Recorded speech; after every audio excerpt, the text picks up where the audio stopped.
Hello, bienvenue dans ce nouvel épisode de Croissante. Aider les gens à se reconnecter à eux-mêmes et trouver l'inspiration pour se transformer grâce aux médecines naturelles, à la spiritualité et au voyage, voilà l'ambition que j'avais en créant ce podcast.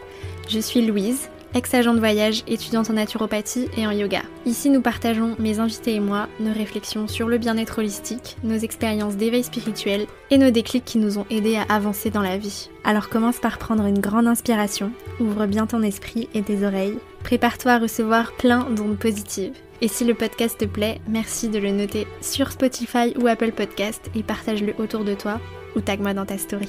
Merci du fond du cœur d'être là, je te souhaite une bonne écoute.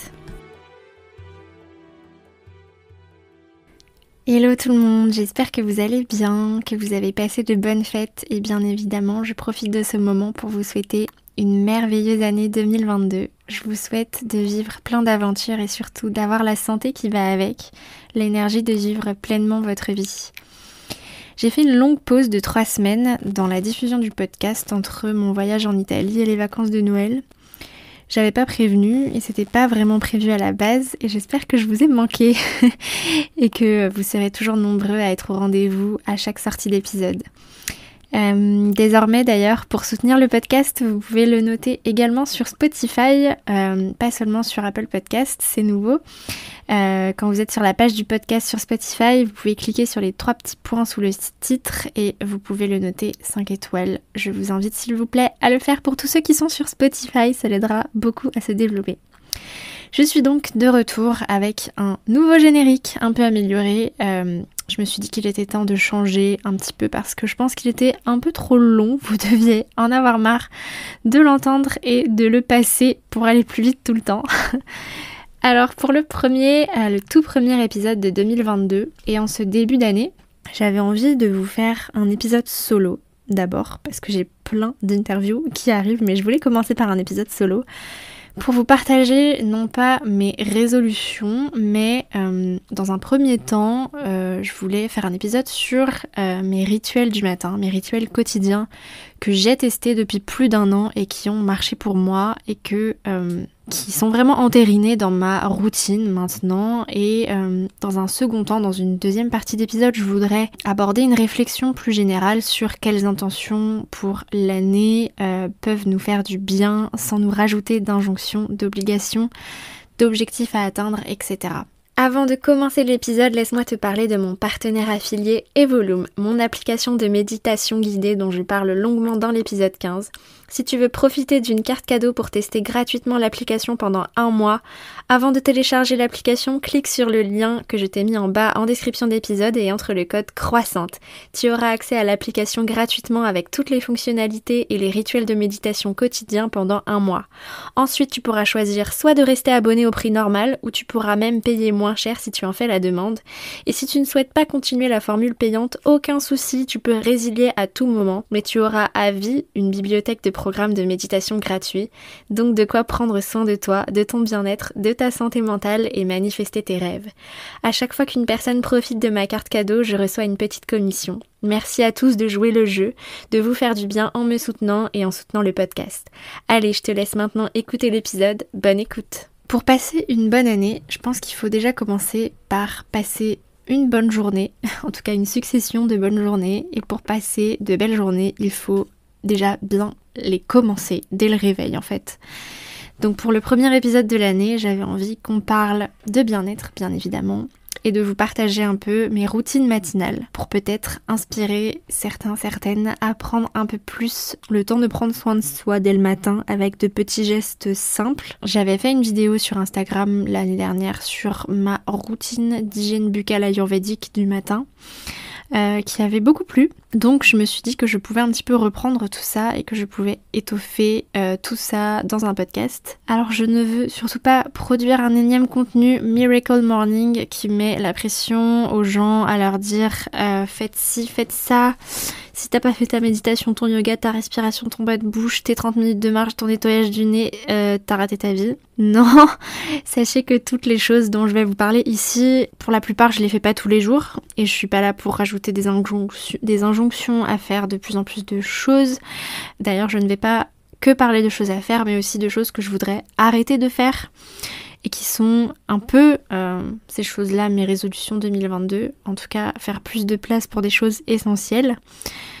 Donc voilà, je voudrais vraiment vous inviter à prendre soin de vous, mais aussi à juste tester et à voir en conscience si vous avez envie d'introduire ces choses dans vos habitudes, des choses qui vous font vraiment du bien, qui vous procurent vraiment du bien-être et dont vous avez vraiment envie de prendre du temps pour les faire.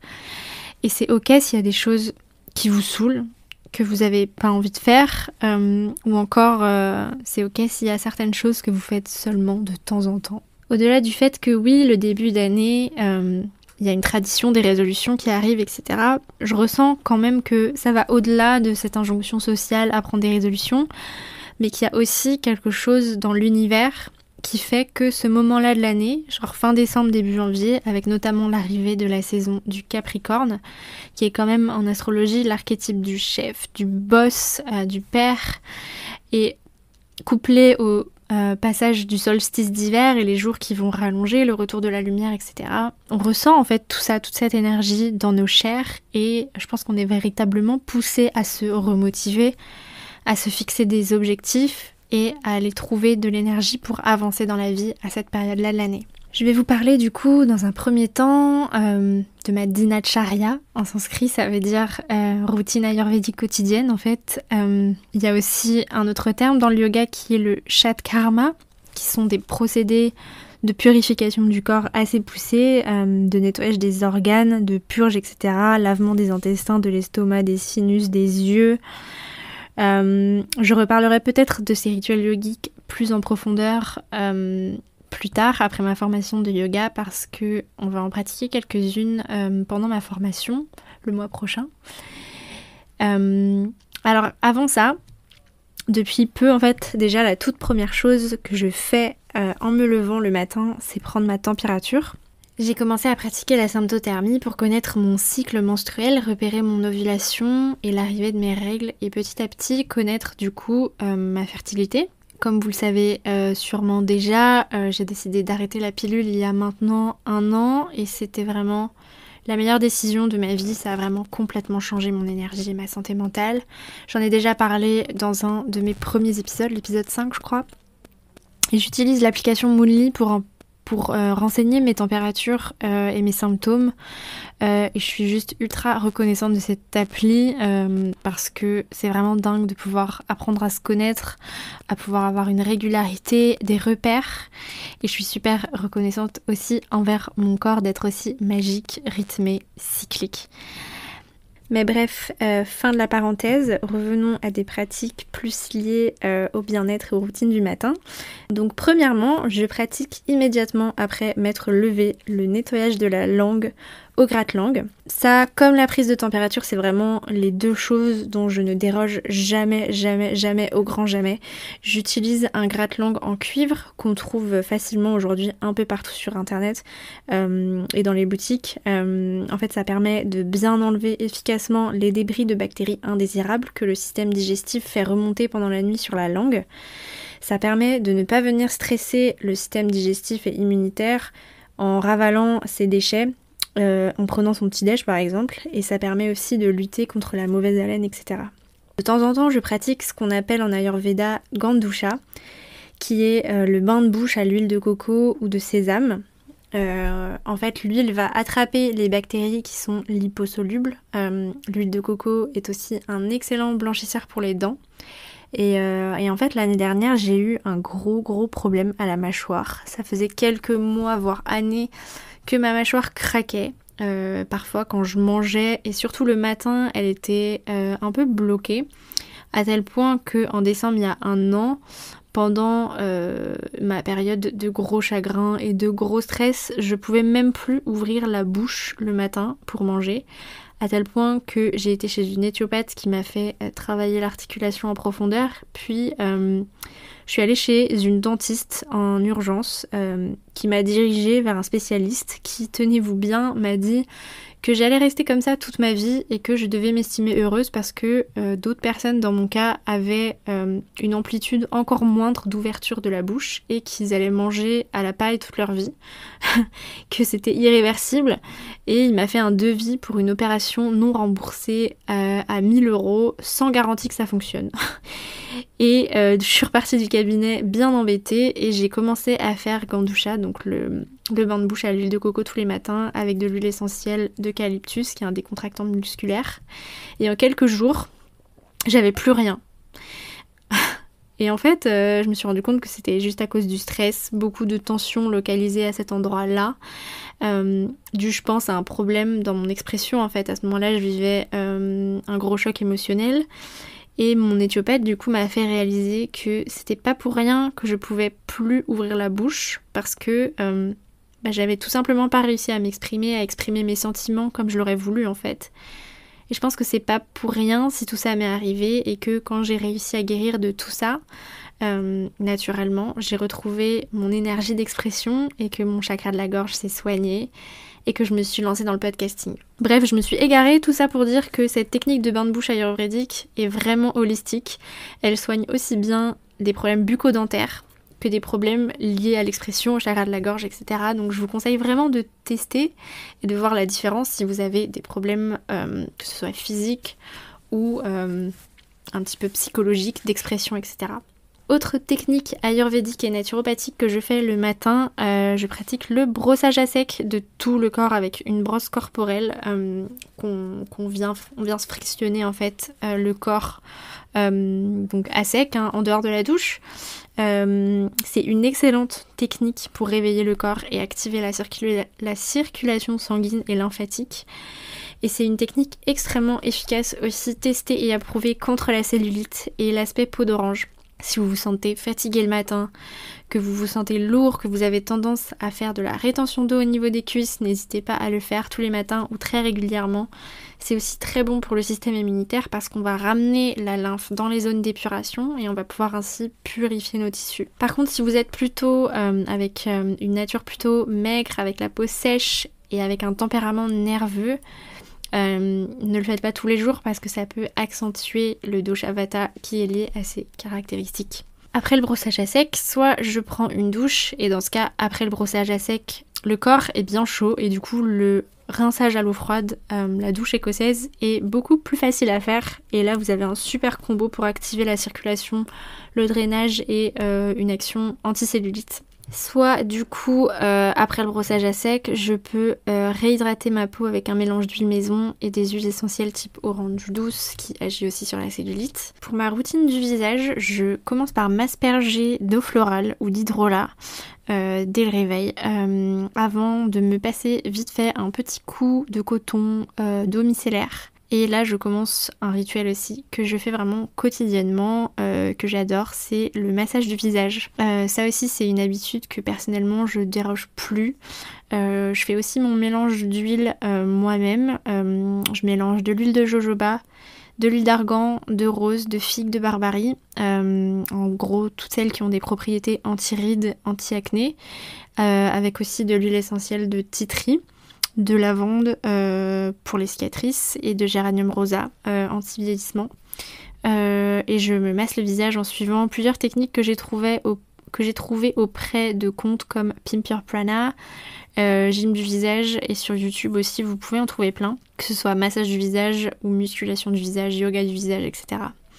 À Noël aussi ma mère m'a offert un roll-on en jade que j'utilise aussi maintenant en finition. Je trouve ça super agréable, ça détend et c'est vraiment super efficace pour avoir de jolis traits en fait, tout simplement. Ça change vraiment les traits du visage. Donc voilà, on a fini avec la partie salle de bain. Quand j'ai terminé tout ça, je vais m'hydrater en prenant soit un verre d'eau tiède, soit une eau citronnée avec du gingembre ou juste du citron, soit dans un verre, soit dans une tasse cuivrée. j'alterne en fait. Sachez que c'est pas forcément bon de toujours ingérer la même chose. Si vous prenez du jus de citron tous les matins, c'est pas forcément bon, ça peut finir par enflammer et acidifier l'estomac, donc c'est bien d'alterner. Boire de l'eau tiède, ça active la fin de la digestion de la veille. Signe de bonne santé numéro 1, c'est d'aller à la selle dès le matin, dès le réveil. Ça fait aussi partie des rituels santé du matin. Normalement, on n'a pas besoin d'attendre que le café fasse effet. Dès le lever et le premier verre d'eau, on est censé avoir envie d'évacuer nos aliments de la veille, c'est un bon signe. Donc bref, vous trouverez peut-être ça extrême, mais moi je ne bois jamais ni café ni thé le matin, tout simplement parce que ce sont des excitants. Sachez que les excitants ne fournissent aucunement de l'énergie, mais vont en puiser dans nos réserves. Et ils tirent énormément sur le système digestif, ce sont des inhibiteurs de digestion. Et pour mon cas personnel, c'était vraiment pas du tout bon pour moi, pour mes intestins. Donc je n'en consomme plus du tout. Je consomme uniquement des tisanes et des infusions de plantes, soit de la marque CBD Yoga, mon partenaire affilié, où vous avez moins 20% sur tout leur site avec le code croissante. Le lien est en bio. Soit la marque Yogiti, évidemment, meilleure marque du monde que vous connaissez sûrement. Avant de me poser pour boire ma tisane et bosser ou prendre un petit déj, je fais en général du yoga.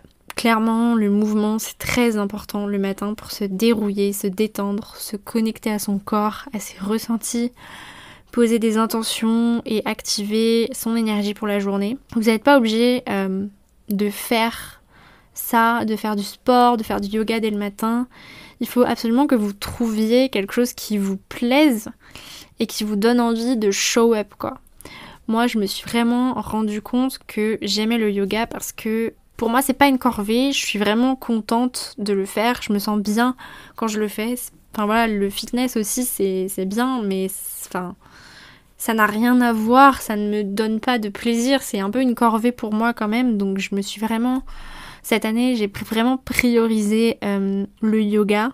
Je me sens vraiment heureuse quand je commence ma séance parce que j'ai trouvé le format et la prof qui me plaît, que je paye un abonnement en ligne qui me motive, qui est varié et voilà, je vous souhaite vraiment de trouver ce qui vous correspond. Ça peut être autre chose que le yoga, ça peut être du sport, de la marche, ça peut aussi être le soir bien sûr, mais je pense vraiment que le mouvement, c'est vraiment essentiel dans la santé et dans l'énergie globale d'une personne. Après, no pressure, moi je fais du yoga presque tous les matins parce que déjà, je travaille pas dans un bureau, j'ai pas d'horaire et je me suis fixé aussi cet objectif parce que je veux en faire mon métier, mais voilà, ne vous mettez pas la pression parce que c'est pas forcément ce que vous avez besoin absolument. J'essaye aussi de faire de la méditation régulièrement, mais c'est vrai que j'aime bien quand je fais du yoga, que ce soit un peu tout inclus. J'aime bien prendre des cours de yoga où il y a un peu de technique de pranayama, de respiration au début de la séance. Et à la fin de la séance, une partie méditation. Donc voilà, sinon si vous voulez vous mettre à la méditation, et moi-même quand j'ai envie de faire une méditation à part, j'utilise l'application Evolume. Je voulais aussi vous partager ce que je fais, mais qui n'est pas forcément bien, entre guillemets, et que j'aimerais arrêter de faire. Première des choses, c'est le téléphone, bien évidemment, pas très original. Souvent, je me réveille avant mon réveil, plus tôt, et du coup, je prends mon portable, je vais sur Instagram, je fais des trucs. Et en fait, j'aimerais bien instaurer une nouvelle habitude qui serait de lire à la place de prendre le téléphone quand je suis encore dans le lit et que j'ai pas envie de me lever.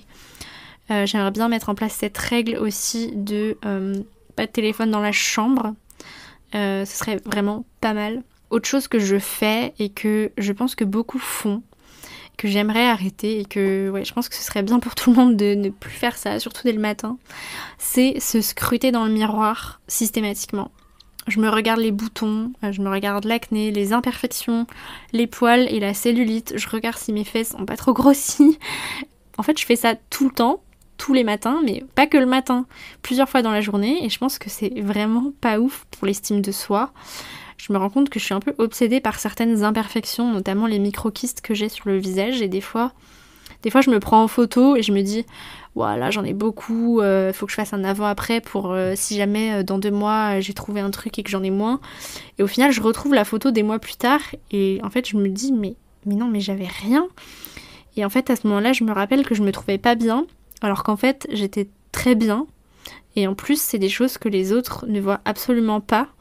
Donc vraiment, je pense qu'il faut qu'on se donne de l'amour et qu'on arrête d'être aussi dur avec soi-même toute la journée. Concernant les réseaux sociaux, voilà, le matin j'aimerais arrêter et je pense que ce sera aussi beaucoup plus facile quand je serai en Indonésie parce qu'avec le décalage horaire, le matin, pour moi ce sera la nuit pour vous, donc je pense que ce sera plus facile, je serai plus tranquille et je serai pas déconcentrée par des messages pendant le début de journée jusqu'au début d'après-midi. Donc je suis contente de partir aussi pour ça. L'idée d'arrêter les choses, c'est aussi de faire de la place et garder l'essentiel. Qu'est-ce que je fais qui me prend du temps, mais qui ne m'apporte pas grand-chose en retour ?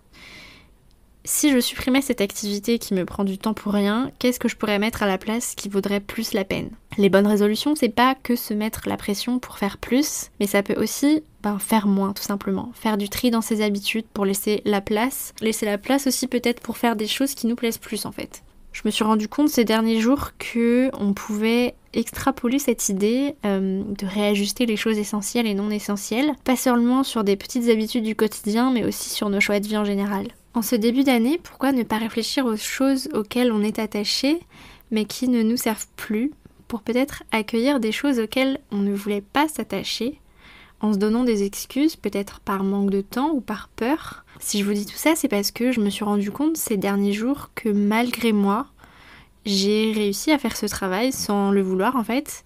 J'avais peur de m'attacher à quelque chose de très beau, mais de l'autre côté, j'avais pas envie de me détacher de quelque chose qui ne me sert plus, qui ne me servait plus, c'est-à-dire mon appartement à Paris, qui aurait clairement été un boulet au pied pendant mon voyage.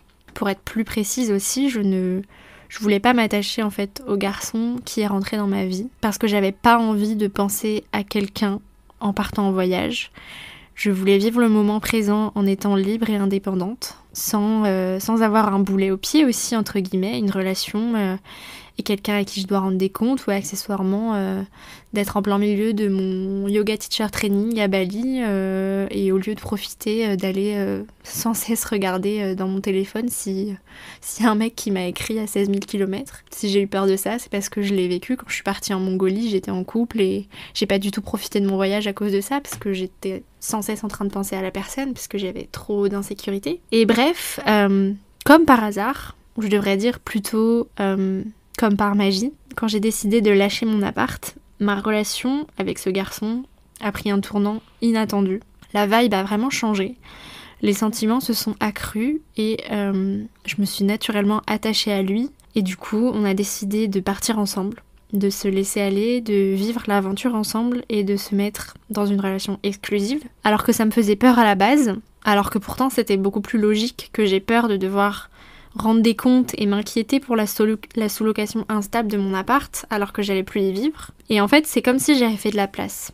En me posant les bonnes questions, les choses se sont réalignées et j'ai pu faire ce processus de détachement et d'attachement pour transformer ma situation en quelque chose de beaucoup plus sain, de beaucoup plus logique et aligné. Le fait de décider de quitter mon appartement, ça a sûrement fait de la place en fait pour accueillir ce dont j'avais vraiment besoin.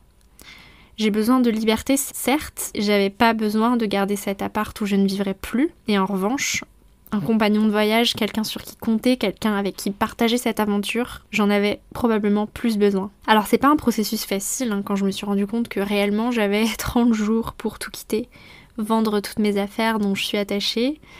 Cet endroit, mon appart qui a été mon refuge pendant 8 ans, c'est assez difficile mais en fait, je me souviens de ce qui est important pour moi, ce qui m'est utile, ce vers quoi je chemine en conscience pour avancer dans la vie. Ça va pas être facile de fermer une dernière fois la porte de cet appart et me dire que je n'y retournerai plus jamais. Mais l'excitation de partir prendre mon vol pour Bali tout de suite après va prendre le dessus. Tout ça pour dire que faites vos choix, choisissez ce qui vous anime et laissez partir ce qui ne vous sert plus. Pour terminer cet épisode, je voudrais plutôt que de vous inciter à prendre des résolutions, vous montrer les choses toutes simples qui n'ont rien à voir avec des objectifs pro ou sportifs et qui font que à la fin du mois de décembre, vous aurez le sentiment d'avoir passé une bonne année. Au final, tu sais que ton année valait la peine d'être vécue si tu as souffert mais tu t'es relevé, si tu t'es remis en question, si tu as rencontré de nouveaux amis, si tu as débloqué des vieux schémas, si tu as fait de ton mieux pour prendre soin de ta santé, si tu as appris de nouvelles choses, si tu t'es rapproché un petit peu plus de tes rêves, si tu as exprimé tes sentiments et ta vulnérabilité, si tu as vu de jolies choses, et si tu as été là pour ce que tu aimes. Merci d'être là, d'avoir écouté cet épisode jusqu'au bout. Et remerciez-vous vous-même pour ce temps que vous vous êtes accordé pour retourner dans votre monde intérieur et vous questionner en conscience. Merci beaucoup. On se retrouve sur Instagram. Venez suivre mon aventure, mon déménagement et mon arrivée à Bali. Je vais être en quarantaine d'abord pendant 10 jours à Jakarta avant de rejoindre l'île des dieux et avant de commencer mon yoga teacher training. J'ai tellement hâte de vous partager tout ça, tout ce que je vais vivre et tout ce que je vais apprendre. De superbes interviews avec des femmes inspirantes arrivent très prochainement. Je vous souhaite une bonne semaine et encore une bonne année. Bye!